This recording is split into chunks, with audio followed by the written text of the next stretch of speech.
Welcome to Kids Cartoon Story. Please like, share and subscribe my channel. ठीक है चिड़िया, तुम जाओ अपने काम को शुरू करो और मुझे कल शाम तक अपना घर तैयार चाहिए और घर बहुत हसीन और खूबसूरत होना चाहिए। चिड़िया अपने काम में मशगूल हो जाती है और घर को पेंट करना शुरू कर देती है। दूसरी तरफ कव्वे को ये बात बिल्कुल बर्दाश्त नहीं होती कि चिड़िया उसकी जगह काम करेगी।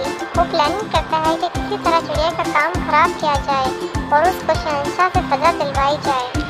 कालू कौवा बादल के पास जाता है और कहता है, हमारे गांव में बहुत गर्मी है, सब परिंदे बहुत परेशान हैं, क्या तुम बारिश बरसात होगी? ये सुनकर बादल राजी हो जाता है और उसके साथ चल पड़ता है। चिड़िया घर को पेंट कर चुकी होती है और घर बहुत प्यारा और हसीन लग रहा होता है। अब वो सोच रही होती है शाम को शहंशाह चिल आएगा और उसको ढेर सारा इनाम देगा। इतने में एक जोरदार बारिश का झोंका आता है और उसके सारे घर को भिगा देता है। अरे ये क्या, ये तो सारा खराब हो गया है। अब मैं शहंशाह को क्या मुँह दिखाऊंगी?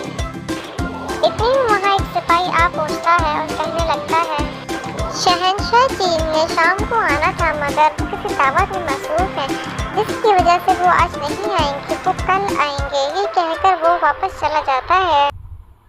ये सुनकर चिड़िया वापस से पेंट करना शुरू कर देती है और घर को फिर से हसीन और खूबसूरत बना देती है। इतने में शहंशाह चीन वहाँ आ पहुँचता है और कहने लगता है, वाह चिड़िया रानी, ये तो बहुत हसीन लग रहा है, तुमने तो इसको मज़ीद खूबसूरत बना दिया है। ये लो, ये है तुम्हारा इनाम और खुश रहो, इसी तरह मेहनत करती रहो।